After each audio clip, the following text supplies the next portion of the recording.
What's going on, guys? It's Fantasy Stock Exchange here, bringing another episode of the Dynasty Decision Series we're doing over here at the Fantasy Stock Exchange YouTube channel. You guys should be seeing this on the Friday. We have been doing Dynasty Decisions Week all week, getting a bunch of submissions. Heck, I still have a bunch in my queue, so we're going to be ripping these out for the next few days. We're going to be getting you guys as many DDs as humanly possible because as we've seen in the comments, as we've seen in the input, as we've seen in the DMs, you guys really enjoy us doing this. Yeah, I mean, we didn't take into account when we said we're going to do a Dynasty Decisions Week to clear out our queue that more of you guys would see the videos and want your team reviewed. So our queues are also full again. Yeah. So we didn't account for that problem to happen. But again, you guys are awesome submitting your teams. Participation is always appreciated. And if you guys enjoy this video at any point, like, comment, subscribe as usual. And if you want your team, talked about on the next episode, patrons get first priority, Twitter, Discord. You can reach out to us on there and we'll add you to the queue. But with that being said, let's hit the intro.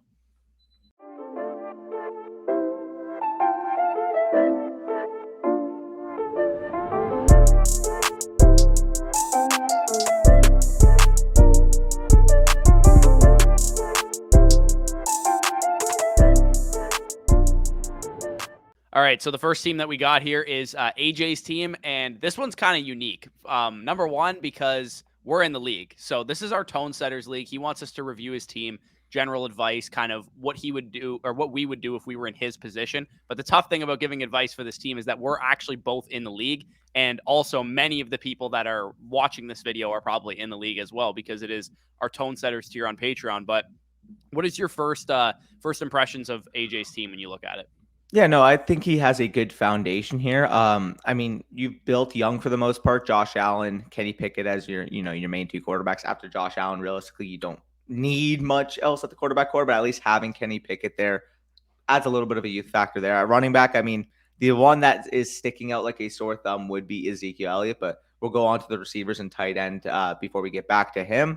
Wide receiver, I mean, Higgins, Jalen Waddle, Amon St. Brown. You got Michael Thomas, if he plays and he's doing well, that could be a piece that you could flip in season. But overall, I like how you structured this team. And then, of course, at tight end, you got TJ Hawkinson and Pat Freiermuth, as well as David Njoku. So you have a very tight, strong tight end core, especially in the 1.5 premium in this league. Like, you could leverage that and maybe, a third to try to get a better receiver, or maybe Hawkinson and Zeke Elliott to try to get a young running back like that. Those would be the types of transitions I would look to do because of the strength you have at the tight end core and because of the overall youth that you've built this team with.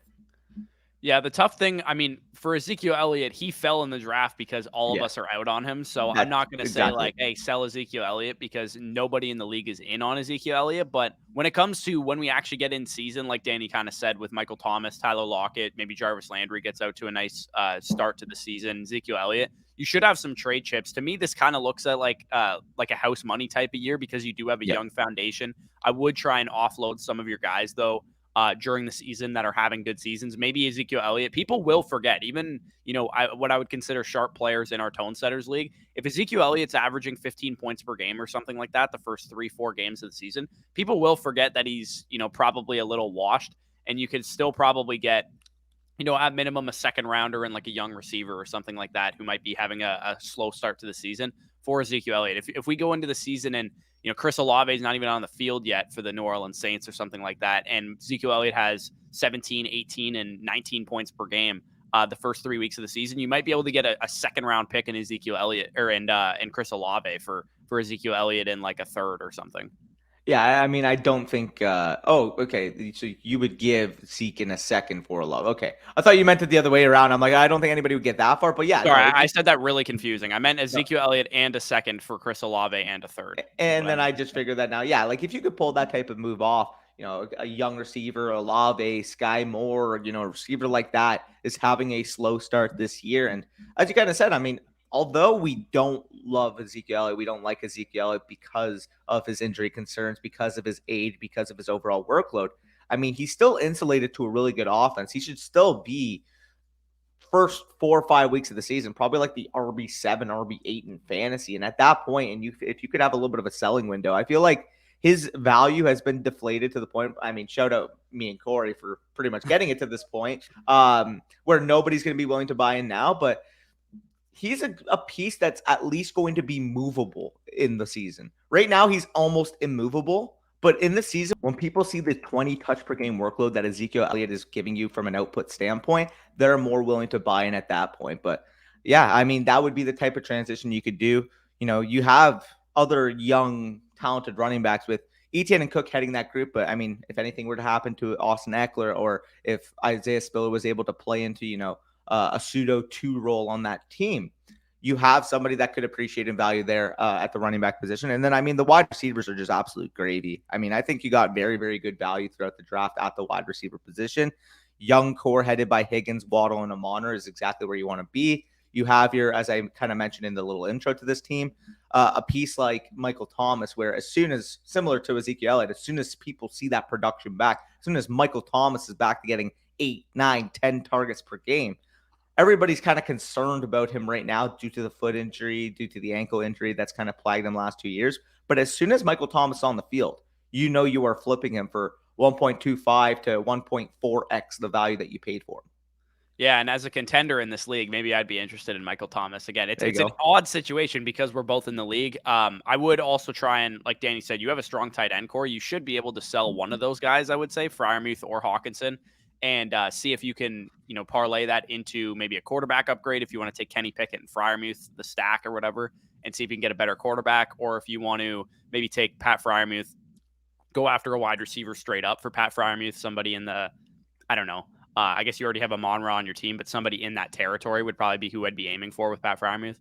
Yeah, no, maybe you could go Pat Freiermuth in your third for like Devontae Smith if the manager isn't very high on him or whatever. But anyways, with AJ's team, again, we're in the league, so it's tough for us to give any like concrete like trade this player for that player advice. But if I was the overall strategy that I would deploy if I was the one who had this team is I would probably just like wait and see where I'm at midseason. Maybe things are, breaking right for me and I can make a push, hold on to Michael Thomas, hold on to Tyler Lockett, hold on to some of those pieces, Ezekiel Elliott, and see if I can win this year. And if not, this is a new startup. So there's no monsters in this league yet. Danny's got fucking, 70 first round picks like usual.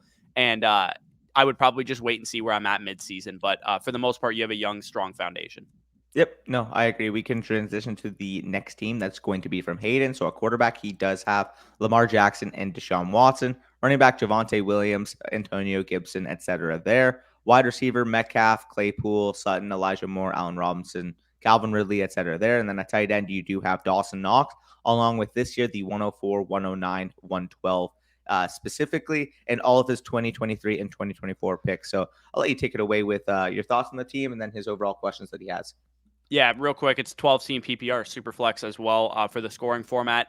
Looking at this team, again, another team that's built pretty similar to what AJ's was. You got a lot of strong young foundation. You have two, franchise cornerstone quarterbacks in a Superflex league. Javonte Williams is obviously a, franchise running back. Metcalf, Elijah Moore, Sutton, a couple of other guys. And then Dawson Knox. I would say, like, once you add rookies to this team, too, because you're going to add probably, like, Burks or Wilson at 104. At 109, maybe you get, Sky Moore, Jahan Dotson, somebody like that. At 112, you're probably looking David Bell, maybe even get him at the 204 with that pick. So you're going to be able to fill out this wide receiver core really nice. What I'd be looking to do specifically with this team is mid-season trade away some of my veterans, and most likely that will be – and you could probably try and sell Antonio Gibson now, but Antonio Gibson, Allen Robinson, Cortland Sutton probably too is who I'd be looking to sell. And then next offseason, most likely Calvin Ridley to that list as well. So I would continue to build around my young core, which is, Lamar, Watson, Javonte, Metcalf, Elijah Moore type of guys, and build out your wide receiver core in the draft because you're going to get probably 4 wide receivers, 104, 109, 112, and 204.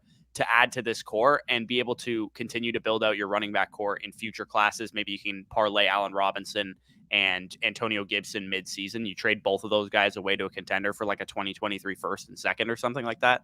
That should really help your team out. But this year to me is probably like a wait and see year for you. I doubt you're going to be competitive with this team, depending on how the other teams are in your league. But you should be able to easily turn this into like a really, really strong team come 2023. Yeah, I mean, you have the foundation here, and as Corey said, by 2023, I mean, all of your young guys should have been, fully developed. By then, we'll know which Claypool we're most likely to get, rookie year Claypool or last year Claypool, who struggled. But I mean, that would be a piece we would see. Is Elijah Moore going to take that next superstar level step that we saw from T. Higgins this past year? Which, again, spoiler alert, I do think is in store for Elijah Moore this year. Overall, I mean, you have a lot of players on this team that have interesting cases to appreciate in value. And as we kind of always say, I mean, you have the young pieces here. You have a couple productive pieces here. This is genuinely a team that, if you align your peak, should be at its strongest to 2023, 2024, in that like window between 2023 and 2026. So that's how I would position this team, as Corey was kind of saying. Those couple pieces, Sutton, A-Rob, maybe Ridley after the season.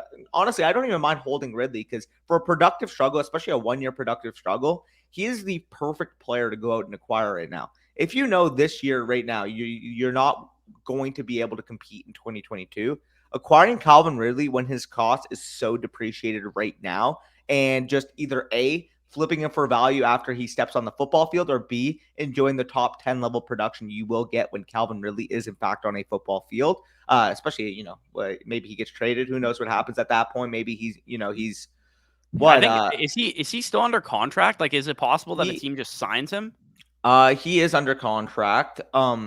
I believe that, before the suspension was announced, he was actually going to get traded to the Eagles, and they transitioned to AJ Brown once the suspension was actually announced. But for Calvin Ridley, he should have. What if he gets traded to the Packers next offseason or something like that? Like, that's a genuine possibility. That's the type of receiver that Aaron Rodgers would love. So, yeah, definitely Calvin Ridley and Metcalf, perfect guys for the team construction that you have. Here, looking at the trade market, and he says that he's new to Dynasty. A lot of people are new to Dynasty. I would encourage you to trade as much as possible, given the market that you have from last season, some of the trades that you made. So last season, he traded away Matt Ryan and Marvin Jones. I guess it was like during the season, for Dawson Knox and a 2022 first. Like, this is an easy trade to make. And again, knowing this kind of trade market in your league, trade number 2, Claypool and a 2022 first for Brandon Cooks and Myles Gaskin. Again, another easy trade to make. Calvin Ridley in exchange for Elijah Mitchell. If you're a competing team, Elijah Mitchell's probably the guy that you prefer there. But in your situation, yeah, I would prefer Calvin Ridley as well. Yep. So given the information we have from those 3 teams, I would continue to try and churn your roster. Try and see what you can get for Robinson once he has some good weeks. Maybe Claypool has a couple spike weeks early. Antonio Gibson maybe is getting a lot of carries, and people are less concerned about Brian Robinson at the beginning of the season or something like that. Those are the type of guys that I would try and parlay into 2023 capital, because if you're able to align this roster, like Danny said, to be at its best 2023, 2024, 2025, the best way you can do that is by getting a lot of your running back talent in the 2023 draft class to go along with Javonte Williams. And Javonte Williams will be in his 3rd season in 2023. You'll have some rookies and second-year guys for the next 2 years. For the most part. So I think you're in a really good spot here. 104, 109, 112. He asked kind of like what I should do with his rookie picks. He says, I might try and parlay that into next year's capital. I would absolutely do that, especially with the 109 and 112. If you're on the board and, it's your best player on the board is like Sky Moore, Jahan Dotson or whatever, and somebody's like, hey, I'll give you like a random 2023 first for 109, just take it. Same goes for the 112. I would also be interested in taking something like that, and I wouldn't be opposed to collecting 2024 picks as well. Yeah, and I just want to quickly mention too, given the market that, we saw some of these trades, given the market that your league has for some veterans, generally speaking, we know it's a meme here. As much as I love A-Rob in fantasy, as much as I love A-Rob this coming season, you can, flip A-Rob into a 2023 first. Maybe they're following, Kyle Yates. You could flip that and make that deal. You're profiting. So I just wanted to make that joke because it was a clear meme in the channel. But yeah, it's guys like that, veterans that maybe will be overvalued in this market. Like, even if it's a 2024 first, like, I don't mind just building out that iron bank, building out that bank of appreciating assets, that bank of draft capital for this team. You have a great foundation. Just keep adding to the draft capital and just keep adding to that youth and replenishing it. So love what you did here. We can move on to the next team that's going to be from Brendan, and I'll let you take it away with this team. Yeah, so with Brendan, he's got a 1 quarterback league, a super flex league here. He doesn't say probably like a 12-team PPR or something like that, but he said this is his league's first offseason. He knows his biggest weakness is quarterback, but the micro market in his league values them very highly, and no one was willing to move them. So he's got Aaron Rodgers, Carson Wentz, Baker Mayfield as his main quarterbacks.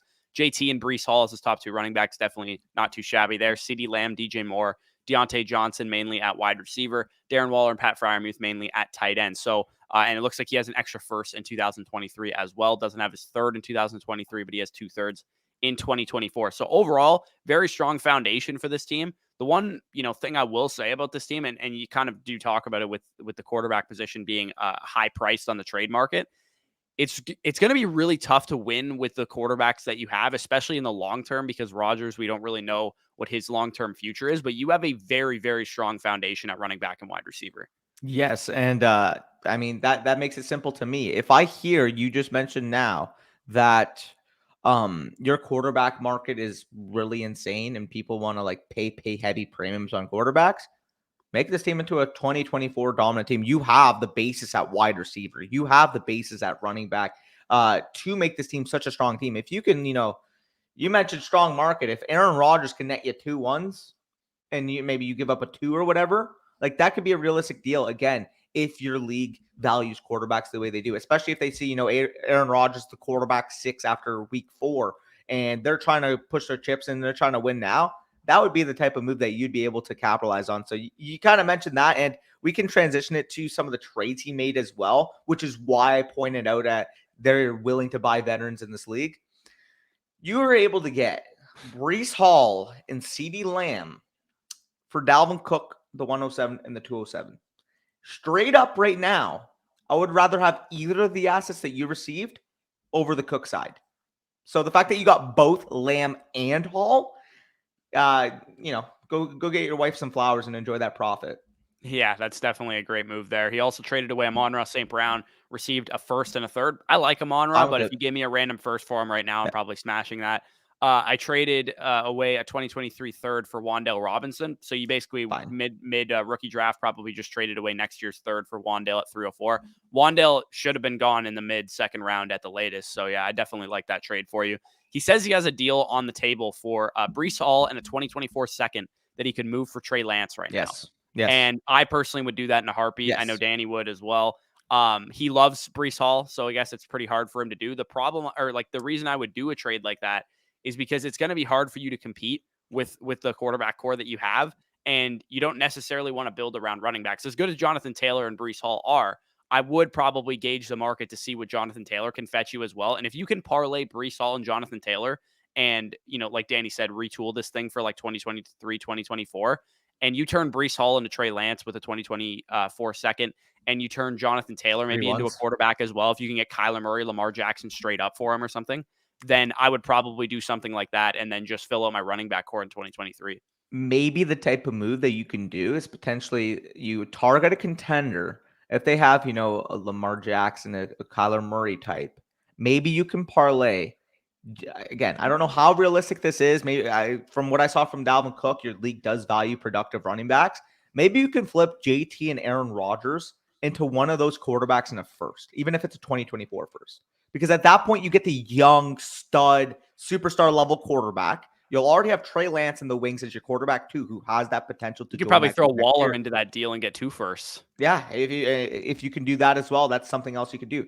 My advice is be creative. You already saw the precedent that these members of your league have in terms of veteran productive players. If you can take advantage of that and shift, older production into young appreciability, that's exactly what I would do with this team, especially how you've already constructed that wide receiver core. I mean, that looks like something that I would craft. That is absolute beautiful, especially with those top 3 guys. Those are all guys that I absolutely love. Yeah, so overall, our advice is like, don't force a quarterback trade if it's not there. If these guys are overvaluing quarterbacks, you're probably best off trying to flip your running back core into your quarterback core. So if they're overvaluing quarterbacks, it's likely that they also overvalue running backs. And maybe you can just shift your foundational running backs into foundational quarterbacks. Yep. And that way you'll set yourself out for a bigger long-term winning window. And you have 2 firsts in next year's class to be able to help fill out that running back core. And you can probably add, like Danny said, Aaron Rodgers, Breece Hall, Jonathan Taylor, Darren Waller. If you're able to flip these guys into foundational quarterbacks and more draft capital, then you could really build this thing out into a monster in 2023, 2024.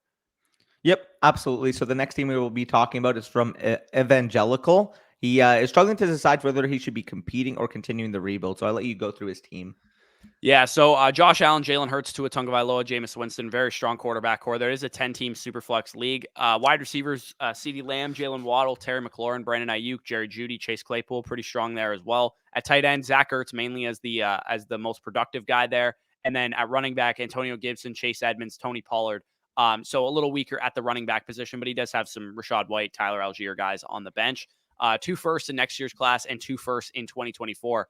And he does list some trades here. But to his initial question, do you think he can compete with this team, or is this a team that you'd probably continue to rebuild, sell Antonio Gibson, sell any kind of productive running backs that you can get, continue to build out your running back core maybe in the next couple draft classes? I don't think this is a team that will fully compete year one. And again, like I'm It not is going a to be 10-team league too, so you got to imagine most of yeah. the teams are really stacked. This to me is a 2023 team, especially with well, you have two 2023 first and two 2024 first. Just stick to the call, stick to the program. I mean, stick to that foundation because realistically, your wide receiver core for the most part is looking very, very good. The only main transition I might do there is if you can age down or get better from an age standpoint from Terry McLaurin, especially from a contender. Maybe you can transition what McLaurin Jameson into Williams and a 2 or something for Terry yeah, McLaurin from a or contender might be able to be done. I was thinking, I mean, another name would be, I mean, we love this guy on the channel, but Elijah Moore, if you can somehow get Elijah Moore, that would be another transition I would look to do.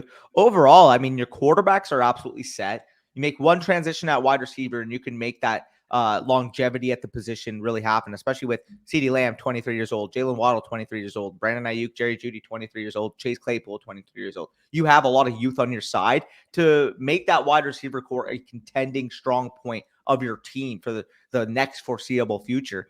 The main concern here would be, again, I like Zach Ertz from a redraft standpoint, but him being your main tight end right now in Dynasty is a little sketchy given his age and given the ambiguity of his long-term future with the Arizona Cardinals, especially with them going out and drafting Trey McBride. He would be a type of guy where, he gets off to a tight end 6 start this next coming year, and you can flip him into what a Cole Kmet or something straight up. That, or I was gonna say like maybe even like a 2023 2 and 3 if somebody's a contender and they want to get as a locked in tight end production. That would be a type of transition. But to answer your question, is this a contending team this year? No. Something to do the fact that you would need a lot to break right in your running back core.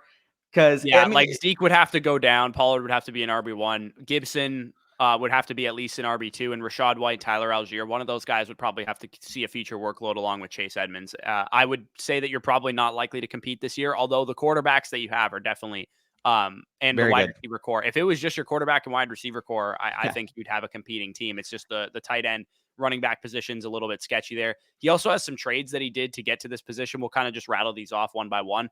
He traded away Christian McCaffrey, so obvious sign that you're trying to rebuild by trading away Christian McCaffrey. He got the 103, a 2023 first, and Kadarius Toney. It looks like he added.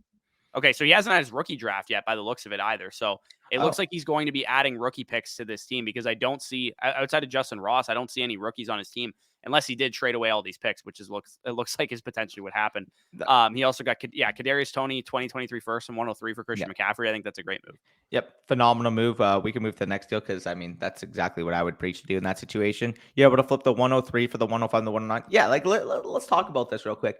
Assuming this is, a more home league centric league for the most part. 103 is probably going to be used on Kenneth Walker if 102 isn't already used on Kenneth Walker. So you're still guaranteeing yourself one of those stud young receivers and then getting another one added at 109, maybe, a Jameson Williams, a Sky Moore, Chris Olave, somebody J-Mo like that actually at was 109. the 109. He listed in one of those other trades there. Oh, dope. Okay, well, we can move on to the next trades because he did end up flipping the 105 for the 107 and the 210. And typically I would say, I wouldn't do that. But if you had a strong inkling that Treylon Burks, you selected at the 107, was somebody that fell out of your favor in your league, maybe, they listened to the asthma concerns or, so some random podcast was shitting on the guy. I don't know what was going on with that, but getting Treylon Burks at the 107, if you were 100% sure that your league was going to let him fall to you at 107 and still get a top 5 talent at that spot, accumulate some free value. 210, maybe get another dart throw, John Mechie type, Wandale type, somebody like that. You're in a good spot there, but either way, so he actually on to this next trade. I will say I'm going to keep it a buck, as Danny would say. I wouldn't have done this personally. Agreed. I think the value is fine for the trade that you made. So Jalen Waddle, Terry McLaurin, and Chase Edmonds is what you received in exchange for the 107, which was Treylon Burks, the 109, which is Jameson Williams, Gabriel Davis, and a 2023 third. In your position, I would have kept the young guys because you were probably looking towards a rebuild. You got a little hasty here, I think, and you were like, hey, I'm going to try and contend. I'm going to grab Waddle, McLaurin, Chase Edmonds. I think you jumped the gun a little bit. Yes. I would have let those young guys develop. Those guys, they're not guaranteed studs like Jalen Waddle is, like Terry McLaurin is, but they have the ability to appreciate in value to the point that you'll have cornerstone wide receivers. Like if Treylon Burks goes out and has a 1,000-yard season this He's year, unobtainable. he's going to be a top 5 dynasty wide receiver this time next year. Jameson Williams, if he has a huge breakout second half of the season, is also going to be a top 10 dynasty wide receiver. So that upside and accumulation of value for a rebuilder to me is worth holding on to rather than trying to sell for proven guys. Yeah, no, I'll quickly add one point to that too. I always see, people will talk about, well, it's risky because we don't know if the rookies can do it, yada yada yada. Well, that would be living in a modal outcome state where you're fine with, the median projection. You're fine with, somebody being a guarantee and, being a guarantee in terms of return on value. And I'm fine with that. If you play, a more median based game, sure. But I am always going for the player that can appreciate the most in value. And when you're talking about Treylon Burks or Jameson Williams, yeah, is there a little bit of risk? Maybe, they come onto the NFL and they struggle to start their careers. Sure. But if they do hit with the talent that they have, they can be nearly unobtainable next year. That is in the range of especially knowing how high the dynasty community has been on both guys throughout the entire draft process.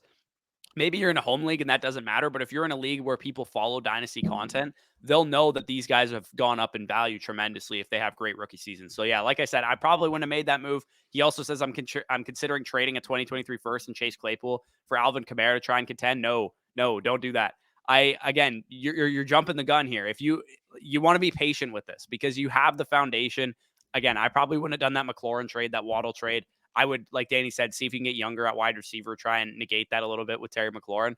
I would continue to build this thing out as a rebuild. I would not push my chips into the middle. Pushing your chips into the middle shouldn't really ever happen. I would say the way you know that you're contending in Dynasty is that you've just built out such a good young team that all your players are good, rather than making trades to push your chips into the middle. And adding to that, I mean, it's funny that you mentioned that because I mean, look at our FSC Dynasty League that started last year. I went into this offseason. I'm like, okay, you know what? I'll probably have another productive struggle year, and next year is going to be my contending window.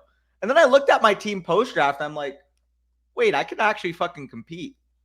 But that's something happens. Like when you appreciate it or when you collect enough value, you'll get to the point where you'll just look at your team expecting to have 1 year of transition, and then you'll look at it and be like this can actually... I have 3 top 10 quarterbacks, 4 top 5 running backs, and it just happens. And that's how you want to build out a team. You don't want to have to make the decision, should I contend or should I rebuild? You want to let your team make that decision for you, basically. So exactly.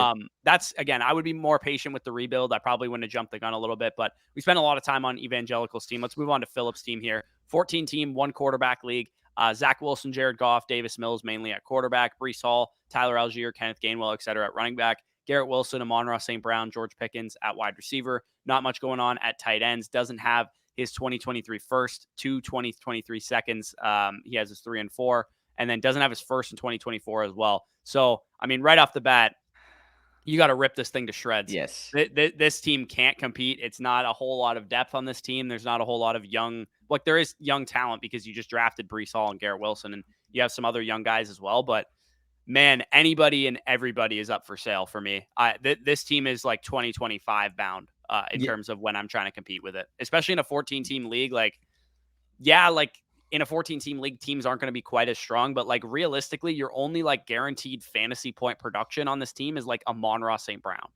Because Breece Hall's a rookie, Garrett Wilson's a rookie, Zach Wilson's a second-year quarterback. We don't really know what we're getting out of those guys. So yeah, I would pretty much, number one, try and get your own first-round pick back. So see if you can take Breece Hall or Garrett Wilson and try and get your own first-round pick back, I would absolutely do that. And even once you get to the 2023 class and you have the 101, I would sell Bijan Robinson on the clock because you're going to need to really, really build out 2024, 2025 draft capital for this team because this is going to be a long one. This team should get to the point where quite literally you're starting CJ Ham and Kyle Juszczyk in your running back slots. That should be the level of rip it down that you should take this team to. You have Breece Hall. He's a very, very valuable asset. Is he ever going to touch the field on your team? No. You're trading him right now. You're trading him for your 2023 one, your 2024 one. If you can get that type of package, you do that in a heartbeat because, quite frankly, yeah, it's a 14-team league and you don't like projecting forward, but your team's probably going to be selecting within the top 3 picks at best. He said, well, he finished in years. last year too, because he said he has Breece Hall for that reason. So yeah, I would pretty much everybody on your team is up for sale. If anybody gives me any kind of draft capital, I'm selling, because yeah, it's a 1 quarterback league, so that's good. You don't need to necessarily rebuild and build out like 3 elite quarterbacks. Zach Wilson's fine. You could hold him throughout the duration of the rebuild if nobody's willing to give you anything for him. But yeah, wide receiver core needs a lot of work for sure. You have some young guys that could appreciate and value. They're going to be guys that I'm looking to sell or looking to hold depending on the situation. And then at the running back position, if Tyler Allgeier's thrust into a big workload, I'm selling him. If Breece Hall, like Danny said, can net you 2 first-round picks, I'm selling him. At tight end, if you can acquire a guy, maybe Pat Freiermuth is up on the cheap. Maybe you hold a guy like that for the length of your rebuild. But yeah, this is going to be a long one. This is one that should take you 2 to 3 years. And let's be honest, for me too, as much as I love, like, again, people might argue, say, oh, like, why would you even sell the young wide receivers if you're rebuilding? For me personally, this team is probably not going to win for the next 2-3 years. So yeah, like, you may be incentivized to hold a Garrett Wilson, to hold a Amon-Ra St. Brown, to hold a George Pickens in that time because of their youth. However, because you're not banking on any points within the next couple years, eliminate all risk, all volatility off this team. If you can bank those players and refund them into draft picks in the future, where you're not worried if the draft pick loses value, you're not worried if the draft pick gets hurt, you're not worried if, let's just say, for instance, Garrett Wilson goes out there and has a 13% target share as a rookie. You're not worried about all that volatility, because quite frankly, you're trying to cash in as much value as possible and parlay that to keep gaining future assets. Realistically, like, as Corey said, if you can get your 2023 one and your 2024 one back, if you get the 101 next year, I'm flipping that for 3 ones. Like, I'm flipping that for 3 ones. I'm getting 2024, 2025 capital. This team probably won't be ready to at least enter that contending window. At minimum 2024, probably 2025, as Corey said. Yeah. So this is one I'm currently in year 2 or 3 of a position like this, and it does get better, but it is pretty bleak right now. So you definitely do need to sell off most of your pieces.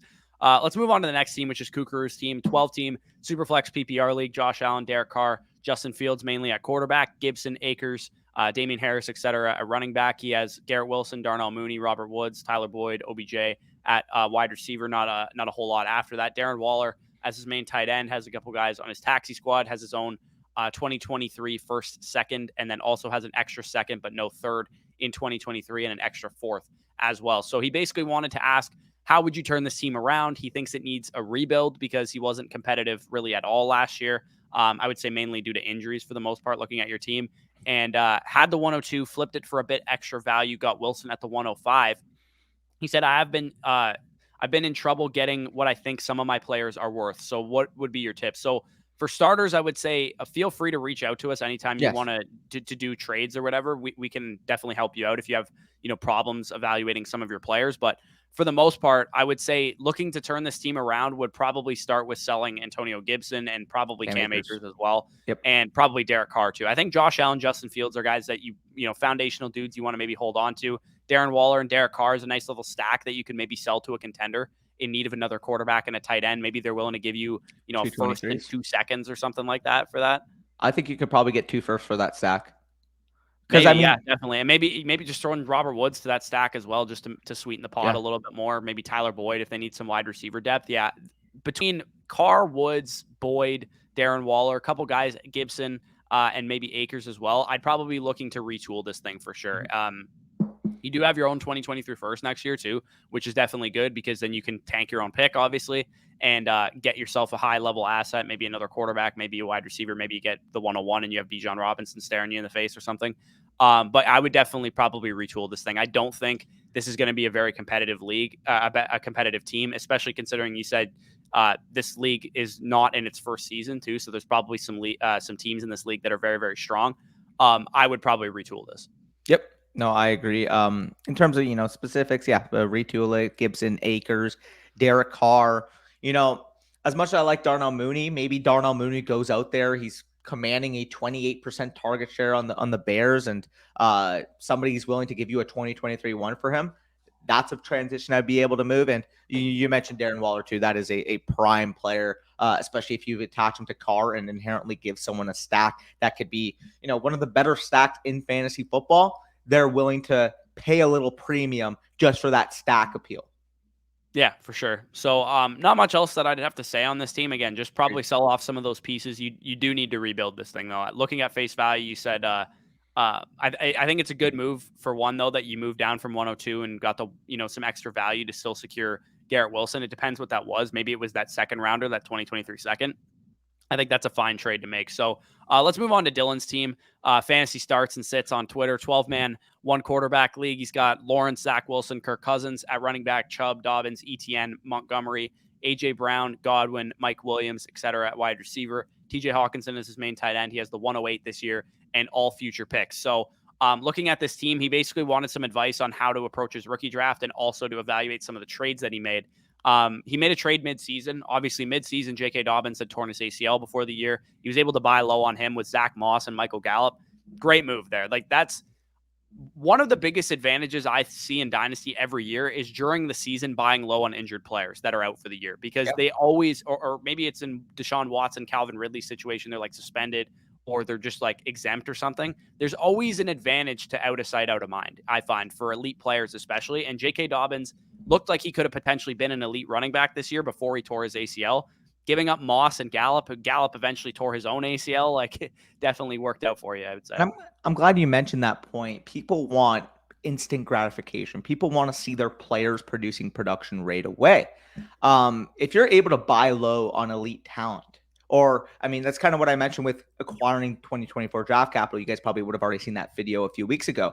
This out of sight, out of mind, oh, he's not giving me production right now, therefore I want somebody that will give me production right now, is a bias in the fantasy community that will ultimately allow you to get a ton of value. I mean, you mentioned here Moss and Gallup for Dobbins. Like, we know Dobbins' outlook right now. He is right back to being a 4 or 5 startup pick. Zach Moss is fugaz. Zach Moss is fodder, and Michael Gallup is what, a 10th rounder, maybe at best. Even if he didn't get injured, he'd only be like an 8th, 9th rounder probably. So you already inherently gain value there. And those are the type of assets, especially if I'm not in my competing window, where I am buying as many of those Calvin Ridley types, J.K. Dobbins from last year. You probably could have gotten Cam Akers for a second last year too.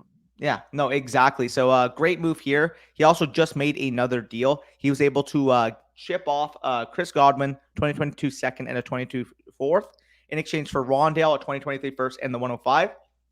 It's so funny because when I saw this side and I saw Rondale, I'm like, I don't like Rondale. But I mean, straight up, 2023 first and a 105, I would take over that whole package, not even like in an instant. Yeah, I think the 105, like I would rather have the 105 than Chris Godwin. So that cancels each other out. And then, I mean, Rondale Moore in the fourth, I guess, cancel each other. Like, I'd rather have Rondale Moore than the fourth. And then 2023 first over 2022 second. Yeah, easy trade to make. As far as where to go with your picks, I mean, you have the 105 now, you have the 108, and then all of your future picks too. So at 105, I'd probably be looking towards wide receiver with both of those picks, just given where the value is going to line up. Garrett Wilson, Traylon Burks, Drake London, whichever one of those guys falls to 105 is probably what I'm looking at. And then at 108, hopefully you can get, Jameson Williams, Chris Olave, Sky Moore, Jahan Dotson, whatever guy that you value in that territory. For me, it would probably be likely that Garrett Wilson falls to you at 105. And then at 108, I would assume that Jameson Williams goes before then because he's got a cult following, but you're probably looking at Chris Olave, Sky Moore with that pick. Yeah, which is more than fine. Overall, though, I mean, looking at this team, maybe direction that you can go in season. Chubb's the only guy that stands out to me as somebody that I would look to sell because the rest of your running back core is young enough. You might, if you love Kenneth Walker, I don't hate adding him to this running back core at 105 either. But yeah, Nick Chubb would be the guy that I would potentially look to sell. I think I know what you're about to say. I would potentially inquire about upgrading a quarterback using Nick Chubb. It is a 1 quarterback league, so you don't necessarily need to, break the bank to get a quarterback. Maybe you can ship Trevor Lawrence and Nick Chubb for an elite quarterback. I was just going to say maybe Lawrence and Chubb can somehow net you. Like, do you think in most leagues, I think, Connor's dust and Chubb's like this great asset in Dynasty. Could you potentially ship Lawrence, Chubb, and maybe a pick into like Kyler and Connor? Do you think that's possible in the league? Like, maybe I would be fine just doing it straight up for Kyler, Lawrence and Chubb for Kyler. Yeah, I mean, if you have to go there, of course, but yeah, if you can get another running back, heck, even You if you could got like maybe get 3 Herbert months, or Mahomes or Allen with that. Like I don't yeah, know how the league market is going to behave. Some people don't in more casual leagues. I would say they're less likely to buy into a guy like Trevor Lawrence. But maybe they don't want Trevor Lawrence. Maybe you could use Kirk Cousins to like a contender if who you want to give knows? him Chubb and Cousins or something like that. Yep, Whatever the case is, that's probably how I would proceed. Maybe they only want Chubb. Maybe they'll give you an elite quarterback just for Chubb. yeah. We don't really know, but I think this team is well set up to compete. But that is the one move that I would probably try and make. Get yourself a difference maker at quarterback. Nick Chubb is probably not a guy that you even really need. Dobbins, Etienne, Montgomery, and Ramondre, that's a good enough running back core to compete, especially once you add, you won't have Godwin anymore, but you'll have A.J. Brown, Mike Williams, and then a couple rookie wide receivers to that core. Depending on how many guys you start, I still think you can compete with that team. And you'll have some decent depth guys like Russell Gage or whatever. So we can move on to the final team of the video, which is from Wesley Fox. You guys can see the team on the screen there. 10-team, 1 quarterback league. Patrick Mahomes, Tua Tagovailoa as his main quarterbacks. Swift, Mixon, Saquon, Madison as his main running backs. Jamar Chase, DJ Moore. I believe that's Amari Cooper, Michael Thomas, Darnell Mooney, etc. at wide receiver. Kyle Pitts at tight end. 110, 224, 25, 28. 210, and then 320, 23 ones as well. So he would like to know basically our opinions on the squad and next moves to make. Started a rebuild last year and was on an episode, went from worst to first in the first offseason, hoping to continue the rebuild with our help, basically. So what are your thoughts on this team overall? Yeah, I mean, the fact that you took this again from worst to first, I mean, you have a good. I mean, it helps hitting on like Jamar Chase and Kyle Pitts, their Yeah. rookie seasons being as good as they were. Yep. No, exactly. Overall, I mean, this is a very, very good team. A couple moves I'd make because you have such depth accumulated. If you could package, the 110 and 1 or 2 of those seconds and try to get up into that top 5 area, because you would rather at this point, the 110 is nice. You can get, Jahan Dotson probably there, which me and Corey both like. But if you can, up tier, if you can get a Garrett Wilson, Treylon Burks, or a Drake London type, I'd be looking to try to get in that top 5. So right off the bat, that's one move that would stick out to me like a sore thumb. The other moves that I'm looking at here is the move that stuck out to me was you take Joe Mixon in the 110 and you go after a better running back. That could work too. If you can could go after, I don't know. I don't think you get Jonathan Taylor for that. Maybe you'd have to throw in some other shit for that. But if you could take Joe Mixon in the 110 and get up to, you already have DeAndre Swift on your team. If you get Najee Harris for that, I'd be fine making a move like that. I know you're not the Najee Harris guy, but he's ready to compete again. Like he just went from worst to first. Najee Harris would fit this team perfectly. Yeah. That's steep for Najee. I would say. Maybe it only costs you 2 of those seconds in Mixon then. Yeah, if you could, maybe you could get the 2-4 and the 208 or something and Mixon for Najee Harris. Yeah, I don't mind doing that. So that's a move you can make. You can go after a young receiver. Both are more than adequate in this spot. Heck, who knows? Maybe Mixon, Coop, and a couple of those seconds can get you possibly Najee. That I would rather do that, and then I'd rather use the 110 collateral to move up for a young receiver. If you can do that, that would make a ton of sense. So, I mean, we don't really need to spend too much time on this team. You're well set up to compete this year, and you're also well set up to have some good value going forward. I mean, look at the top 4 across the board: Mahomes, Swift, Chase, Pitts. Like, doesn't get much better than that. The gold standard at tight end. Yeah, and the gold standard at wide receiver, and one of the gold standards at quarterback and running back. So, definitely in a good spot. And you still have 3 2023 firsts that you can work with in next year's class, or maybe you flip mid-season for like, Stephon Diggs and a James Conner from a team trying to rebuild or something like that. I think you're in a really, really good spot to both be competitive this year and to be great going forward. So that's the end of the video. If you guys enjoyed, hit the like button, comment any of your thoughts down below as well. Subscribe to the channel if you are new. Like Danny said, we still have a lot more Dynasty Decisions questions, so we'll definitely be bringing you guys at least one more this weekend. I might be trying to do something tomorrow. We'll see what happens. But we'll figure it out. Regardless, if you guys, like I said, subscribe, check out the Patreon, check out Underdog Fantasy using promo code FSE. You'll get 100% match back on whatever you put in. You'll also get our Dynasty Rankings Manifesto for free. Next week, we're going to be starting to talk about redraft rankings and stuff like that. We're going to get our redraft rankings manifesto all ready to go for the Patreon next week. So if you guys are redraft players mostly, and quit talking about Dynasty, we're getting into training camp time. We want to talk about redraft. We will be getting into that very, very soon. So stay tuned for all that stuff. But with that being said, peace out. We'll talk to you soon.